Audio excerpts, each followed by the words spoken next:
ඔයාලා දන්නවද ICT technician syllabus එක වෙනස් වුණා. මේක 2023 ඔක්තෝබර් වගේ තමයි වෙන්නේ.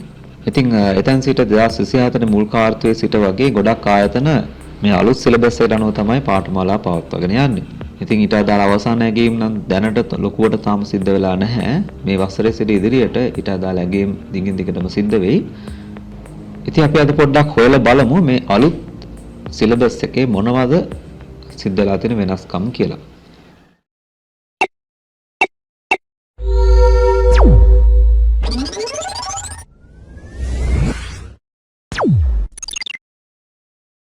ඉතින් ඔයාලා දන්නවා ICT සිලබස් එක ඒකක 9කින් සමන්විත වුණා මීට පෙර. ඉතින් අලුතෙන් මොනවද එකතු වෙලා තියෙන ඒකක කොච්චර ප්‍රමාණයක් එකතු වෙලාද කියලා අපි හොයලා බලමු. ඔයාලට මේක ගන්න පුළුවන් තෘතීය අධ්‍යාපන කමිෂන් සභාව මගින් පවත්වාගෙන යනවා NVQ සම්බන්ධවම වෙබ්සයිට් එකක් nvq.gov.lk නමින්.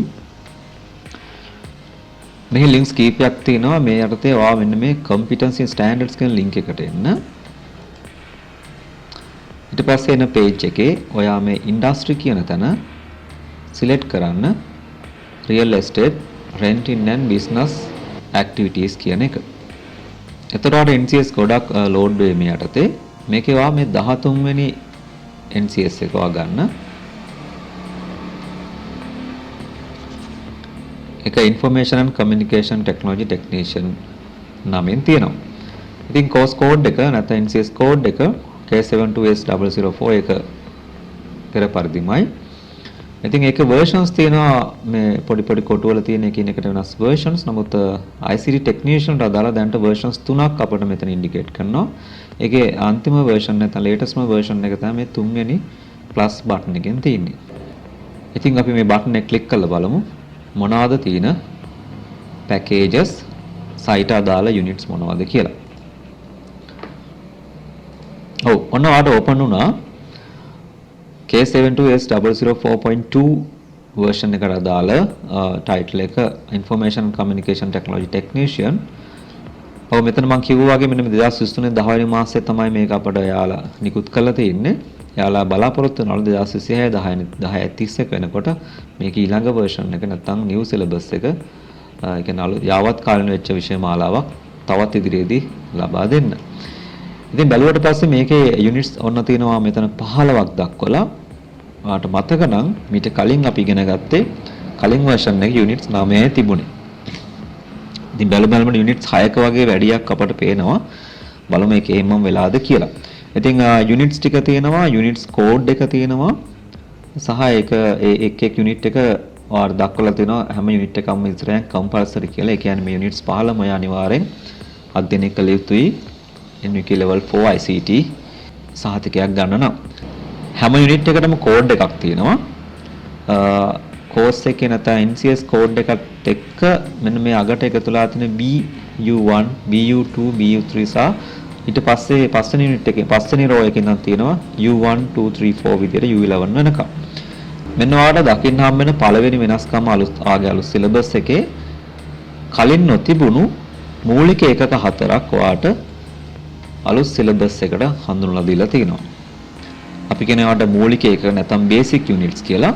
ඒක නිසා තමයි BU1, BU2 යන ආදී විදිහට BU4 දක්වා ඔන්න ඇවිල්ලා තියෙන්නේ. ඉතින් මේ යුනිට්ස් හතරම කම්පල්සරි. ඒ කියන්නේ මේ යුනිට්ස් හතරම ඔයා අධ්‍යයනය කළ යුතුයි. මේ යුනිට්ස් හතරටම අදාළව ඔයාව ඇගීමට භාජනය වෙනවා කියලා මතක තියාගන්න අවසාන ඇගීමේදී. ඉතින් පළවෙනි යුනිට් එක පළවෙනිම මූලික ඒකකේ නැත්නම් අපි කියන බේසික් යුනිට් 1 ඒකේ කියලා තියෙනවා practice workplace communication and interpersonal relations කියලා. එතන වැඩබිමේදී ඔයා sannivedanaya කරන ආකාරය සහ පුද්ගල අන්තර්පුද්ගල සම්බන්ධතා සම්බන්ධව ඔයාගේ තියෙන කුසලතාවය තමයි මේ යුනිට් එකේදී ඇගීමට ලක් වෙන්නේ. ඊට අදාළ කාරණා තමයි මේ යුනිට් එක ඇතුළේ අධ්‍යයනය කළ යුතු වෙන්නේ. ඉතින් යුනිට් එකේ අන්තර්ගත ගැන පොඩි හැඳින්වීමක් කරනවා නම් ඔයා දන්නවා ඔයාලඟට කෙනෙක් වැඩක් කරගන්න આવුතින් ඒ කෙනා ඔයාට දෙන පණිවිඩය ඔයාට දෙන විස්තර ටික ඔයා හරියට ග්‍රහණය කරගන්න පුළුවන් වෙන්න ඕන. සරලව කියනවා නම් එයා කියන දේ ඔයාට පැහැදිලි වෙන්න ඕන. එහෙම වුණොත් තමයි ඔයා එයාගේ බලාපොරොත්තු වෙන ආකාරයෙන්ම ඔයාගේ වැඩේ කළ දෙන්නේ. ඒ වගේම එයාට ඔයා යමක් කියන්න ඕන ඒක නිසි ආකාරයට නිවැරදිව පැහැදිලිව ඔයාට කීමේ හැකියාවක් තියෙනවා. ඔයා පටලලා එයා නොතේරෙන විදිහට කිව්වොත් ඔය දෙන්න අතර තියෙන sannivedanaye ඔන්න නිසියාකාරව සිද්ධ වෙලා නැහැ. ඉතින් මෙන්න මේ වගේ පුංචි තැන ඉඳන් රිපෝට් එකක් හරියට ලියන තැන ඊට පස්සේ යා ප්‍රතිවාර්තාවක් හදන එකක් ඊමේල්ස් වලින් කමියුනිකේට් කරනවා නම් ඔයාලගේ ක්ලයන්ට්ස්ලාත් එක්ක නැත්නම් ඔයාලගේ ආයතනයක නම් බොස් එක්ක ඒ වගේ වැඩබිමක ඉතින් මෙන්න මේ හා සම්බන්ධ දේවල් මෙන්න මේ කමියුනිකේෂන්ස් පාර්ට් එකේදී මගේ දැනුම හැටියට ඔයා දැනුවත් වෙලා තිබිය යුතුයි. ඉතින් සම්බන්ධ කාරණා තමයි මේ යුනිට් එකේදී සාකච්ඡාවට ලක් වෙන්නේ, ඇගීමකට ලක් වෙන්නේ අවසාන ඇගීමේදී. ඊට පස්සේ තියෙනවා දෙවෙනි යුනිට් එක apply occupational literacy and numeracy කියලා. මෙන්න මෙතන චූටි ගැටලුවක් තියෙනවා මට. මොකද දැන් මම උගන්වන ආයතනේ නම් අපි පාඨමාලාවට බදවා ගැනීමේදී කරන්නේ අධ්‍යයන පොදු සාත්‍රික පත්‍ර සාමාන්‍යත අපි කියන GC O levels වල ගණන් සහ ඉංග්‍රීසි වල ක්‍රෙඩිට් පාස් එකක් එක තමයි ළමයි බදවා ගැනීම කරන්නේ. ඉතින් එතකොට අපිට පොඩි මූලික අවබෝධයක් තියෙනවා ගණන් සම්බන්ධ ගණිතය සම්බන්ධ දැනුම ළමයාට ඉතා සාධනීය මට්ටමක තියෙනවා කියලා. ඉතින් මේ සිලබස් එක ඇතුළේ නැවත ගණිතය කියා දීමක් සිද්ධ කිරීමේ අවශ්‍යතාවයක් නැහැ කියලා මගේ හැඟීම. කෙසේ වෙතත් ඒ ඔයාලඟ දැනට තියෙන දැනුම ඒක ඒදී මූලික ගණිතය සම්බන්ධ දැනුම ඇගීමට ලක් වේ යව අවසාන ඇගීමේදී පන්ති කාමරය තුල ඉගෙන ගත්තා හෝ නැත. මොකද මූලික ගණිතය සහ මූලික වෘත්තීය සාක්ෂරතාවය යාට දැනුවත් මේකදී අවශ්‍යයි දැනගෙන තියාගන්න. ඊට පස්සේ work in a team ඉතා පොඩි කාලයක් මේ වාගේ සිලබස් එක ඇතුලේ මෙන්න මේ යුනිට් එකට දීලා තියෙනවා. පැය 6ක වගේ මට මතක. මේක ඇතුලේදී ඔයාට පුළුවන් වෙන්න ඕන පෙන්වන්න ඔයාලට පුළුවන් කියලා ටීම් එකක් විදිහට වැඩ කරන්න. ටීම් එක ඇතුලේ තියෙන එකිනෙකා අතර තියෙන වෙනස්කම් ඔයා අඳුන ගන්න පුළුවන් වෙනවා. ටීම් එකටම ඔයාගේ දායකත්වය ඵලදායීතර දෙන්න පුළුවන් වෙන්න ඕන. ටීම් එකක් විදිහට ඔයා කරන වැඩේ පොදු ඉලක්කයට ඔයාගේ දායකත්වය කොහොමද සපයන්නේ? ඉතින් මේ දේවල් තමයි ටීම් වර්ක් ඇස් අ ටීම් එකෙන් අපි බලාපොරොත්තු වෙන්නේ නැත්තේ. ඉතින් මේ සිලබස් එකේ ඉතින් ඒක අවසාන එකෙහිදී පෙන්වන්න ගියාට පස්සේ මෙන්න මේ වගේ දේවල් මට හිතනවා කළා තියාගත්තොත් හොඳයි කියලා. ඔයා ඉගෙන ගන්න කාලය තුල කණ්ඩායමක් විදිහට කරපු ක්‍රියාකාරකම් සම්බන්ධ ඒ කියන්නේ උදාහරණයක් ඔයා කට්ටියක් එකතුලා ටීම් එකක් විදිහට ගිහිල්ලා මොනවා හරි ශ්‍රම දානයක් කරා වෙන්න පුළුවන්. කට්ටියත් එකතුලා අඩු ගානේ ඔයා ඉගෙන ගන්න ආයතනේ තීන්ත ගා වෙන්න පුළුවන්. කට්ටියත් එකතුලා මොනවා ප්‍රොජෙක්ට් එකක් කරා වෙන්න පුළුවන්. ඒ හා සම්බන්ධ එවිඩන්ස් තියාගන්න. රිපෝට් එකක් හදලා තියාගන්න, ඒක සහතික කරලා තියාගන්න ආයතන ප්‍රධානීන්ගෙන්. ඊට පස්සේ ඊට අදාළ ෆොටෝග්‍රැෆ්ස් තියාගන්න, වීඩියෝ කරලා තියාගන්න. ඒව එවිඩන්ස් විදිහට වඩ පෙන්නන්න පුළුවන් අවසාන එකේදී අපි ටීම් එකක් විදිහට වැඩ කරන දන්නවා. මේ අපි කරපු දේවල් අන්න ඒ විදිහට මම හිතනවා ඔයාලව ඇගීමකට ලක් වෙයි අවසාන එකේදී. ඒක නිසා ඒක පාඨමාලාව හදාන කාලය තුර ආයේ දේවල් ලෑස්ති කරගන්න. මොකද අවසාන එකේදී ඒක ඉන්ඩිවිජුවල් ඇසෙස්මන්ට් එකක් නේ. ඒක ටීම් වර්ක් එකක් නෙමෙයි. ඒක නිසා අවසාන එකේදී ඔයාලට අමුතු කාලයක් දීලා ගෲප් ඇක්ටිවිටි එකක් දෙන්න මං හිතන්නේ ගේම් කරුවන් පෙළඹෙවි කියලා. ඒක නිසා ඔයා මීට අදාළ එවිඩන්ස් ලෑස්ති කරලා තියාගන්න අවසාන එකේකට යනවා නම් දැන් ඔය අධ්‍යයනය කරමින් ඉන්න කෙනා පාඨමාලා හදාන කෙනෙක් නම් දැම්ම ඒ දේවල් වලට අවශ්‍ය කාරණා ලෑස්ති කරලා තියාගන්න මතක තියාගන්න. ඊට පස්සේ තියෙන හතරවෙනි යුනිට් එක ඒක අලුතෙන් ඒත් එක තුලා තියෙන ඔයාලගේ සිලබස් එකට practice occupational health and safety measures කියලා. ඉතින් අපි මොන දෙයක් කරන්න ගියත් අපේ ආරක්ෂාව සහ අපේ සෞඛ්‍ය සම්පන්න බව ගැන නිතරම සැලකිලිමත් වෙන්න ඕන. අපි කරන වෘත්තිය නිසා අපි රෝගීන් වෙන්න කැම හොඳ නැහැ. ඒක නිසා අපි කරන දේෙන් අපිට හෝ අපේ ආයතන හෝ පිටත් අනිත් පාර්ශ්වයන් කිසිම වෙලාවක අනතුරේ ලක් වෙන්නත් හොඳ නැහැ. ඉතින් ඒ හා සම්බන්ධව ඔයා මොනවද ගත යුතු ක්‍රියාමාර්ග ආයතන විසින් අරන් තියෙන ක්‍රියාමාර්ග මොනවද? ඒ ආයතන ක්‍රියාමාර්ග වලට ඔයා අනුගත වෙලා වැඩ කරන්නේ කොහොමද? ඉතින් ඒ දේවල් තමයි මේකෙදි මැන බැලෙන්නේ. ඉතින් මූලික ප්‍රථමාධාර සංකල්ප පව ප්‍රථමාධාර පෙට්ටියක අපි කියන ෆස්ට් එයිඩ් බොක්ස් එක තියෙන ඕන මූලික බෙහෙත් වර්ග පව ඔයා දැනුවත් වෙලා තිබිය යුතුයි. ඉතින් ආයතනය තුල විවිධ සංකේතවත් කරලා තියෙන සේෆ්ටි සිම්බල්ස් ගැනවා ඒවා ගැන දැනුවත් වෙන්න ඕනේ. ඒවෙන් මොනවද එක එක අවස්ථාවල කියවෙන්නේ කියන එක ඔයා දැනගන්න ඕන. ඔය වගේ දේවල් තමයි මේකෙදි බලාපොරොත්තු වෙන්නේ.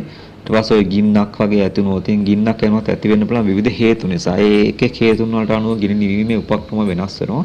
අන්න ඒ හා සම්බන්ධ දැනුමක් ඔයා මෙතනදී ලබාගෙන තිබිය යුතුයි. ඉතින් මේකට ඔයාට ගිනීමේ ඒකකය ඊට පස්සේ ප්‍රදේශ වෛද්‍ය නිලධාරීන් සම්බන්ධ කරගෙන ඔයාලට විවිධ වැඩසටහන් ඔයාලගේ ආයතන තුළ සංවිධානය කරගන්න පුළුවන්. ඒ යටතේ ඔයාලා දැනුම ලබා ගන්න පුළුවන්.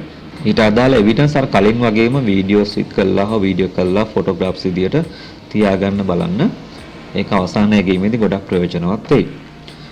හරි. ওই යුනිට්ස් 4 තමයි මූලික ඒකක 4 නැත්නම් බේසික් යුනිට්ස් විදිහට ඔයාලට ලැබිලා තියෙන වගේ සිලබස් එකේ අලුතෙන් මතක තියාගන්න මේ යුනිට්ස් 4 කම්පල්සරි යුනිට්ස් 4ක්. ඒ කියන්නේ අවසාන ඇගීමේදී අනිවාර්යෙන් මුහුණ දෙන්න වෙනවා මේ ඇගීමට ලක් වෙනවා කියලා මතක තියාගන්න මේ යුනිට්ස් 4. ඊට පස්සේ මේ යුනිට් ලිස්ට් එකේ පස්වෙනි රෝ එකේ ඉඳන් පටන් ගන්නවා ICT විෂයට අදාළ යුනිට්ස් ටික. ඉතින් ඒකේ යුනිට් 1 ඉඳන් යුනිට් 11 වෙනකන් ඒකක 11ක් තියෙනවා. ඉතින් අපි බලමු මොනවද මේකෙදි අලුතෙන් එකතුලා තියෙන්නේ. පරණේවම තියෙනවද? අලුතෙන් එකතුලා නම් මොන වගේ දේවල්ද එකතුලා තියෙන්නේ කියලා පොඩ්ඩක් බලමු.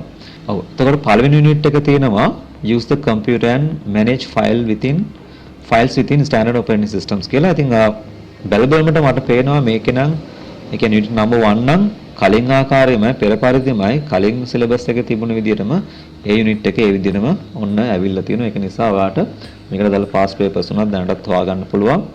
ඒකට තවලුතින් විශේෂ කරන දෙයක් නැහැ. පරණ දේවල්මයි තියෙන්නේ. අන්තර්ගතයත් මර්ග දැනුම යටි ලොකු වෙනසක් වෙලා නැහැ තාම. මේක ඇතුලේ. ඊට පස්සේ දෙවෙනි යුනිට් එක perform word processing Microsoft Word තමයි ගොඩක් වෙලාවට ඉගෙන ගන්න application software එක මේ යටතේ. ඒකෙත් යුනිට් එකේ අන්තර්ගතය ගත්තොත් කලින් වගේමයි ලොකු වෙනසක් වෙලා නැහැ.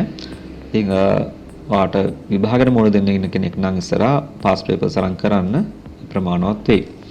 ඊට පස්සේ ඔන්න තියෙනවා prepare spreadsheets කියලා මේ යටතේ අපි ඉගෙන ගන්න ගොඩක් වෙලාවට Microsoft Excel කියන මෘදුකාංගය යුනිට් නම්බර් 3 ඒක ඒ ආකාරයෙන් මොන්න ඇවිල්ලා තියෙන අලුත් සිලබස් එක. ඒක නිසා ඔයාට ඒ ගැන විශේෂයෙන් බය වෙන දෙයක් නැහැ. පරණ විදියමයි. පරණ වල තියෙන හොයාගන්න පුළුවන් පාස් පේපර්ස් අරගෙන කරන්න ප්‍රමාණවත් වෙයි විභාගයට මුහුණ දෙන්න ඔයාට නම්. ඊට පස්සේ prepare presentation resources module unit එක කිසි වෙනසක් කළා නැහැ. PowerPoint තමයි මේකේ දිගෙන ගන්න මූලික මෘදුකාංගය. ඒකේ විදිහම මෙතනදිත් ඔන්න ඔයාට ලැබිලා තියෙනවා. ඒක නිසා ඔයාට unit number 1 to 4 වෙනකන් කලින් සිලබස් එකේ තියෙන දේවල්මයි ඒ විදිහම ලැබිලා තියෙන්නේ. ඒක නිසා ලොකු ගැටලුවක් නැහැ. ඊට පස්සේ නවවෙනි රෝ එකේ මෙතන තියෙන perform basic operations of cloud computing including internet and email services කියලා unit number 5. මෙන්න මේක පොඩ්ඩක් වෙනස් වෙලා මේක කලින් දෙමේ unit number 6 විදියට. දැන් ඒක unit number 5 විදියට ඇවිල්ලා තිනවා. ඊට අමතරව internet සහ email services විතරයි කලින් කතා කරේ. දැන් cloud computing ගැනත් ඔන්න කතා කරන්න කියලා තියෙනවා. ඉතින් ඒක පෞද්ගලික මම නම් හොඳ දෙයක් කියලා දකිනවා මේ යුනිට් එකේ අලුතෙන් වෙච්ච වෙනස්කම. මොකද අද වෙනකොට ගොඩක් භාවිතා වෙන cloud computing cloud services ගොඩක් තියෙනවා. ඒවා සිලබස් එකේ මෙච්චර කල් දක්වලා තිබුණ නැහැ. ඉතින් එක් පාඨමාලාවල් උගන්වන ගුරුවරුන් තමන්ගේ පරිදි වේලාව කලාව අනුව ළමයිට උගන්වන්න නැති. නමුත් දැන් සිලබස් එකෙම කියලා තියෙන මේව උගන්වන්න කියලා අවසාන ඇගීමේදී ඒවා ඇගීමට ලක් වෙනවා. ඒක නිසා ඒක අලුත් විෂය මාලාවේ සාධනීය දෙයක් විදිහට මම පෞද්ගලිකව දකිනවා. ඉතින් මොනවද මේ යටතේ අලුතෙන් එකතුලා තියෙන්නේ කියලා කියනවා නම් ඔයාට මේකෙදි ඉගෙන ගන්න තියෙන සෝෂල් මීඩියා ගැන. කොහොමද එකිනෙකට සෝෂල් මීඩියා ප්ලැට්ෆෝම්ස් වල වැඩ කරන්නේ? ඒවා educational purposes වලට, marketing or advertising purposes වලට, entertaining purposes වලට හරියට භාවිත කරන්නේ? Facebook එක, WhatsApp එක, YouTube වගේ නේද? මේ social media platforms. ඊට අමතරව මේක YouTube channel එකක් හදන්නත් ඔයාලට තියෙනවා. YouTube channel එකක් හදන්න, ඒක manage කරන්න ඔයාලට හැකියාව මේක ඇතුළේ තිබිය යුතුයි.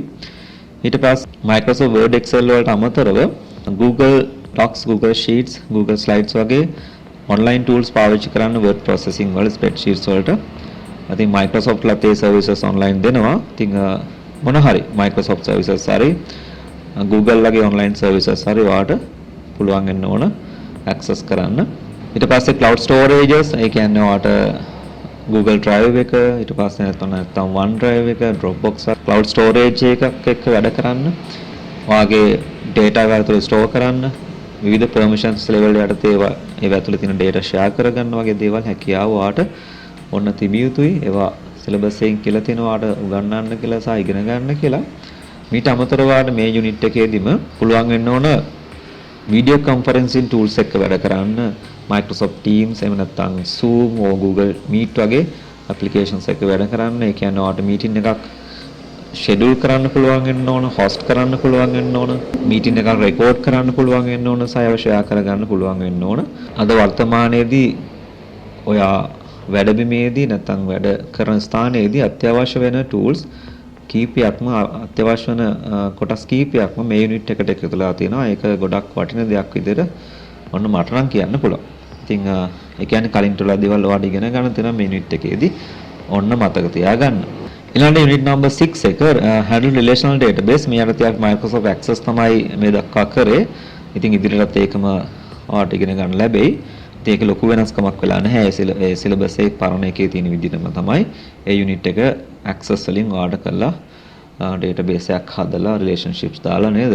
අපි දන්නවනේ දැන් report හදන තැන දක්වා ටික ඔයාලට මේකෙදි ඉගෙන ගන්න තියෙනවා. ඒක වෙනසක් වෙලා නැහැ අත්‍තරම කියනවා පරණ ටිකම තමයි. ඊට පස්සේ තියෙනවා ඔන්න unit number 7 විදිහට conduct routine maintenance services of computer systems and peripherals කියලා. ඉතින් මේ hardware සහ networking මේකෙත් වෙනසක් වෙලා නැහැ. කලින් තිබ්බේ මේක තනි unit එකක් විදිහට hardware සහ networking. ඉතින් මේකේ දැනුත් ඒ විදිහටම ඇවිල්ලා තිනවා. unit number 7 මයි කලින් තිබුණ දැනුත් ඒකේ හැමම විදිහට තියෙනවා. ඉතින් මේකෙදි අලුතෙන් කියන දෙයක් නෑ. පරණ දේවල්මයි. ඔයාලට පුළුවන් වෙන්න ඕන operating system එකක් install කරගන්න, computer එකක් assemble කරගන්න. ඒක ඇතුලේ තියෙන සියලු parts ඔයා දැනන් ඉන්න ඕන. ඊට පස්සේ application software install කරන්න පුළුවන් වෙන්න ඕන. device drivers දාන්න පුළුවන් වෙන්න ඕන. antivirus software install කරන්න පුළුවන් වෙන්න ඕන. වගේ දේවල් ටික hardware part එකට අයිති.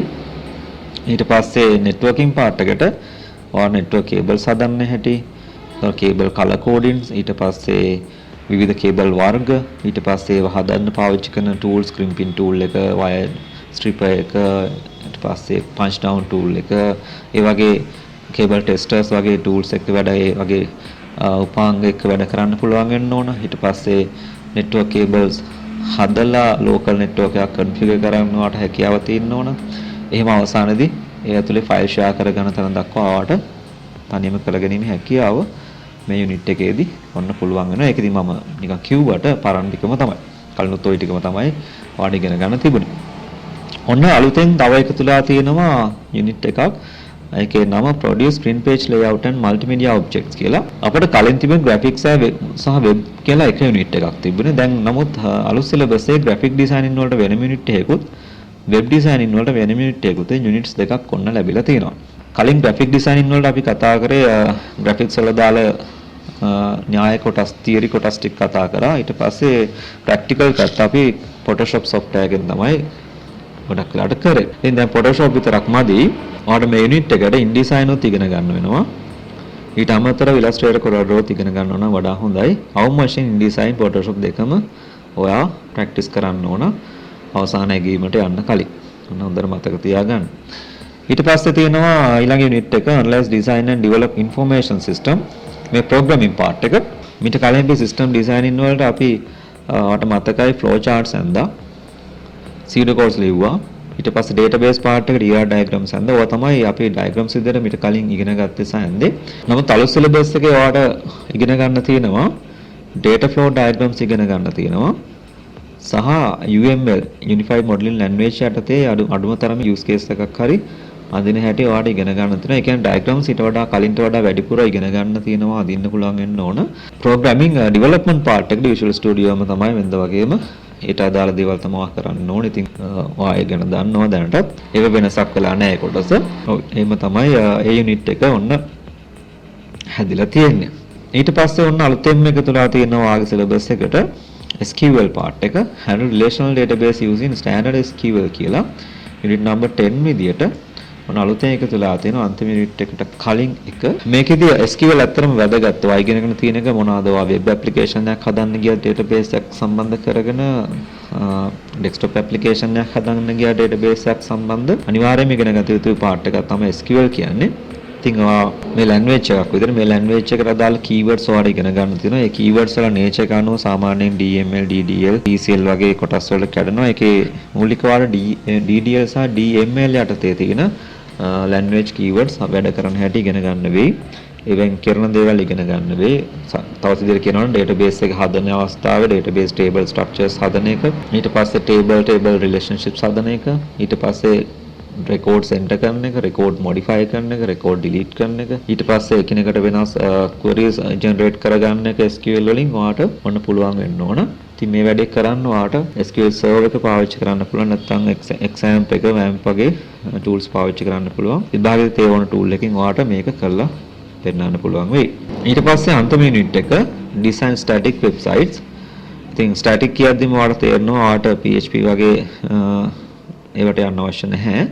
මේක HTML මූලික වෙනවා. ඊට අමතරව ඔයාලට ඕන අලුතෙන් එකතු වෙලා තියෙනවා මේකෙදි CSS කොටස CSS ඉගෙන ගන්න තියෙනවා. HTML කොහොමද තිබුණා කලින් ඉඳන්ම ඊට අමතරව අලුතෙන් එකතු වෙලා තියෙනවා මේකෙදි cascading style sheets නැත්නම් CSS ඔයාගේ HTML වලින් හදන වෙබ්සයිට් එක වඩා ලස්සන කරන්න හරිම වැදගත් CSS. ඒක හොඳ දෙයක් විදිහට මට නම් පේනවා. මොකද HTML විතර ඉගෙනගෙන කිසිම ආකර්ෂණීය වෙබ් පිටුවක් හදන්න වට බැහැ. නමුත් දැන් CSS තියෙන නිසා යම් මට්ටමකට ඔයාලට හොඳ වෙබ් පිටුවක් වෙබ්සයිට් පිටු කීපයක් එකතු වෙබ්සයිට් එකක් ඔයාලට ඔන්න හදාගන්න පුළුවන් වෙයි. ඉතින් ඔන්නෝම තමයි අලුතෙන් එකතුලා තියෙන සහ පරණ දේවල් ඔයාගේ අලුත් සිලබස් එකේ තියෙන්නේ. ඉතින් පාඨමාලා අවසානයේදී ඔයා මේ යුනිට්ස් කම්පිටන්ට් වෙන විදිය අනුව ඔයාලට ක්වොලිෆිකේෂන් පැකේජස් 3ක් දක්වලා තියෙනවා. තවත් සරලව කියනවා නම් ඔයාලට ලෙවල්ස් 3ක සහතික ඔයාලට මේ ඇතුලේ තියෙනවා. එකක් level 2 certificate. ඒ level 2 certificate එකේ certificate එක print වෙන්නේ data entry operator කියලා මට තේරෙන විදියට. එතකොට data entry operator කියන්නේ එක සහතිකයක්, ඒක level 2 එකක්. ඒකේදී ඔයාලට unit number 1 2 5 එක බේසික් යුනිට්ස් හතරම කරලා පෙන්නන්න ඕනේ. ඒ කියන්නේ ඔයාලට Windows, Word සහ Internet email cloud computing ටිකත් එක්ක බේසික් යුනිට්ස් හතර පුළුවන් නම් ඔයාලට level 2 certificate එකක් හම්බ වෙනවා. level 3 certificate එක නම් කලින් තිබි යුනිට්ස් 6යි. දැන් යුනිට් 7ක් එක්ක බේසික් යුනිට්ස් 4ක් එකතු වෙලා යුනිට්ස් 11ක් දැන් තියෙනවා. computer application assistant කියන නමින් level 3 සහතිකයකට යන්න අවශ්‍ය නම් ඉතින් ඔයාගේ අවසාන ඉලක්කය මේ කෝස් එක කරලා level 4 එකක් ගන්න එක.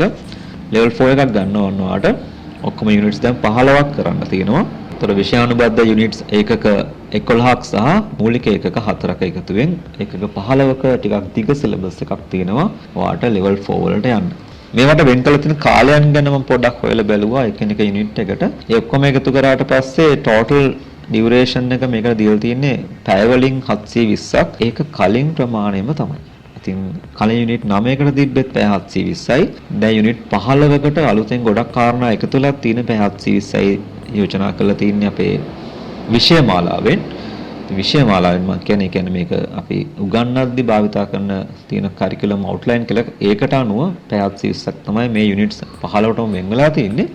ඒ කියන්නේ ඒක නොකිය කියවෙන්නේ ඔයාට කලින්ට වඩා ගොඩක් මහන්සි වෙනවා මේ එකක සහතිකයකට යන්න නම් කලින්ට වඩා ගොඩක් මහන්සි වෙන්න වෙනවා. කලින්ට වඩා ලොකු කැපකිරීමක් ඔයාලට කරන්න වෙයි level 4 සහතිකයකට යන්න නම්. ඒකෙන් තවත් පැත්තකින් තියෙන වාසියක් තමයි level 4 සහතිකයට තියෙන පිළිගැනීම කලින්ටත් වඩා වැඩි වෙනවා. අපේ channel එකත් ඔයා වෙනුවෙන් පුළුවන් හැම වෙලේම උදව් කරන්න වගේ මේ ඉලක්කයට යන්න. කොහොම නමුත් විශ් කරනවා ICT level 4 එකක් අලුත් සිලබස් එකෙන් ගන්න ඔයාලට හැකි වෙන්න කියලා. ඉතින් ටිකක් මහන්සි වෙන්න කලින්ට වඩා මම කිව්වා කලින් කිව්ව විදිහට මේ බේසික් යුනිට්ස් වල දාලා එවිඩන්ස් ඔය එක්ස්ප්‍රස් කරලා තියාගන්න අවසාන ඇගීමට කලින් දවසේ ලෑස්ති කරන්න පුළුවන් දේවල් නෙමෙයි ගොඩක් දේවල්. ඒ නිසා පාඨමාලා කාලය තුලම ඔයා මේකට ලෑස්ති වෙන්න. ඉතින් මේකේ ඩීටේල් සිලබස් එක ඔයාලට ගන්න ඕන නම් ත්‍රිතික අධ්‍යයන කමිෂන් සභාවේ වෙබ් අඩවියේ මේකෙම nvq.cow.lk එකේම තියෙනවා. මෙන්න මෙතන මේ NCS curriculum download කියලා.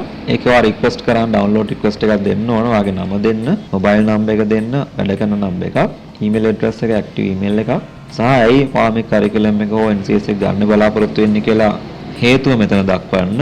ඊට පස්සේ submit කරන අතර ඔයාට OTP එකක් ඒ phone number එකට SMS එකක් විදියට ඒක දීලා ඊට පස්සේ අර වගේම ඔයාට curriculum එකයි detail NCS එක download කරගන්න පුළුවන්. ඒක තියෙන්නේ මෙන්න මේ වගේ එකක් ඔයාලට තොර download කරගන්න පුළුවන් වෙයි. මම මේක කියවලා බලලා තමයි ඔයාත් එක්ක මේ වීඩියෝ කතා කරේ.